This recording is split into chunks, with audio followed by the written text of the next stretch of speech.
Precious Remedies Against Satan's Devices, written by Thomas Brooks, first published in 1652, this edition 1968, a continuation. Reason number 4. Its exceeding usefulness to all sorts, ranks, and conditions of men in the world.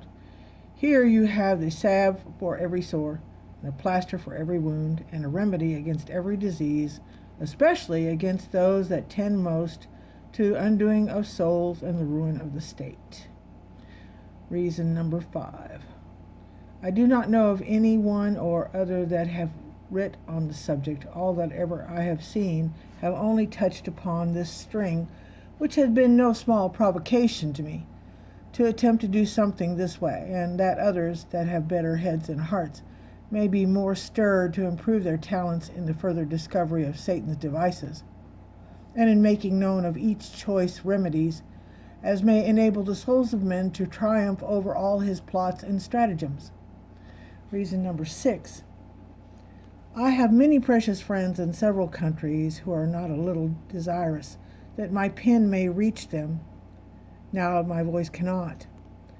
I have formerly been, by the help of Almighty God of Jacob, a weak instrument of good to them, and cannot but hope and believe that the Lord will also bless these labors to them, they being in part the fruit of their desires and prayers.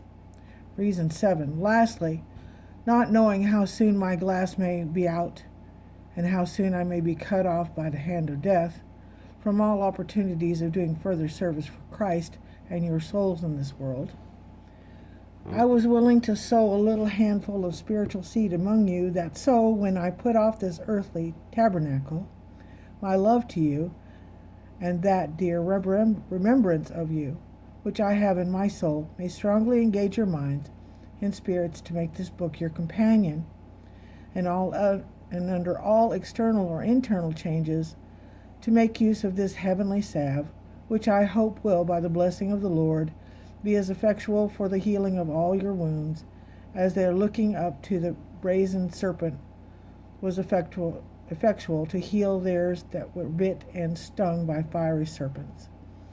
I shall leave this book with you as a legacy of my dearest love, desiring the Lord to make it far greater and sweeter legacy than all those carnal legacies that are left by high and mighty ones of the earth and to the nearest and dearest relations. Beloved, I do not have affection carrying my pen too much beyond my intention. Therefore, only give me leave to signify my desires to you, and shall draw to a close. My desires for you are that he would grant you, according to the riches of his glory, to be strengthened with might by his Spirit in the inner man, that Christ may dwell in your hearts by faith, that ye, being rooted and grounded in love, may be able to comprehend with all the saints what is the breadth and length and depth and height, to know the love of Christ that passeth knowledge, that you might be filled with all the fullness of God. Ephesians 3:16-19. And that you might walk worthy of the Lord unto all pleasing, being fruitful in every good work and increasing in the knowledge of God, strengthened with all might according to his glorious power, and to all patience and long-suffering with joyfulness. Colossians 1:10 and 11. That you do no evil. 2 Corinthians 13:7. That your love may abound yet more and more in knowledge and in all judgment. That you may approve things that are excellent, and that you may be sincere without offense till the day of Christ. Philippians 1:27, 1:9 and 10.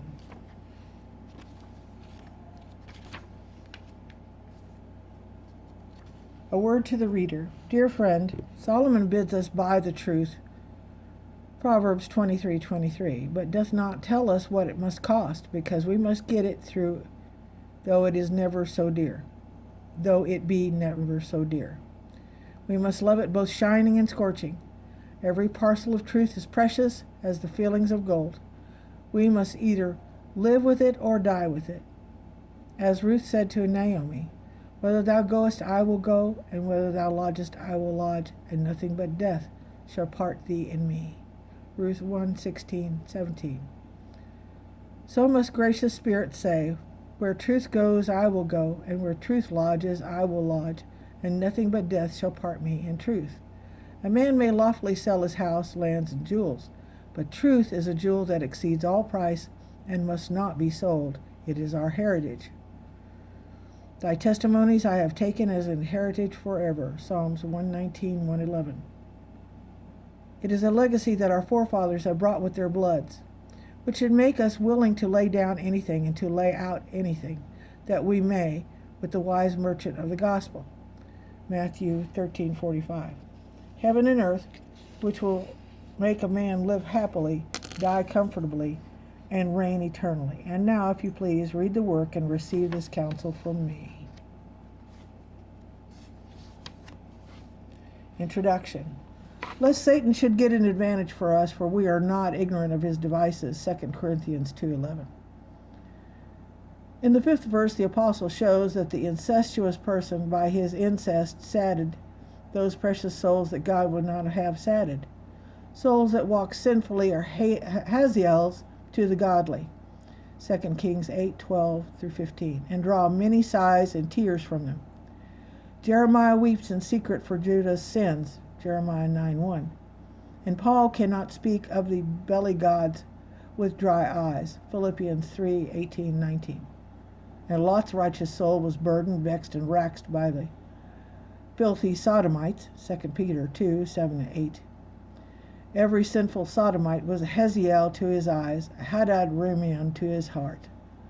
Zechariah 12:11.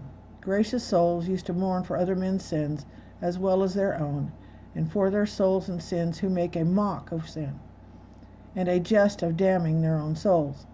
Guilt or grief is all that gracious souls get by communion with vain souls. Psalms 119, 136, and 158.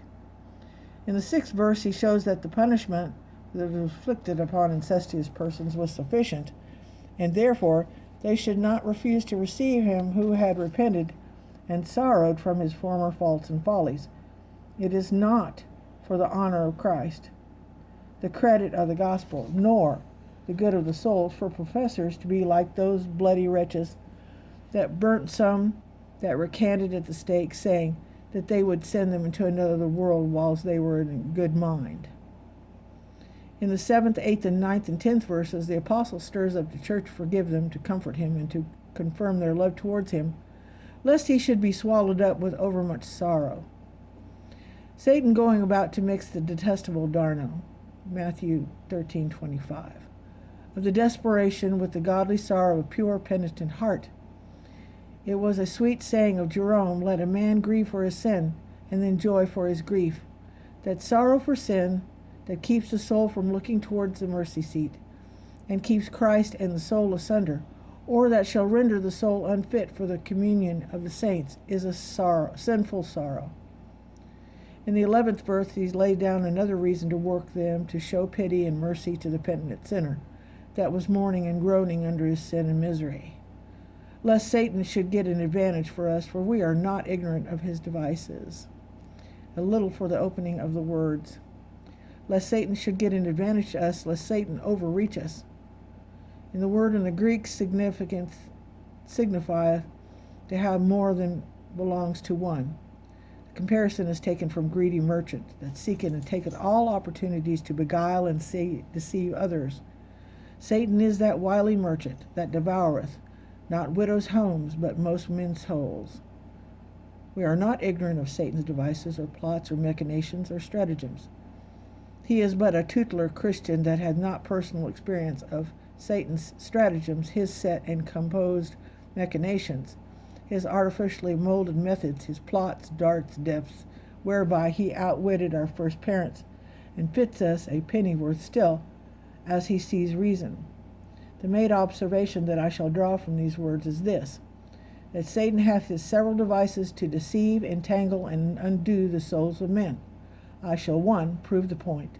2. Show you his several devices. 3. Show the remedies against his devices. 4. Show how it comes to pass that he has so many several devices to deceive, entangle, and undo the souls of men. And 5. Lay down some proportions concerning Satan's devices.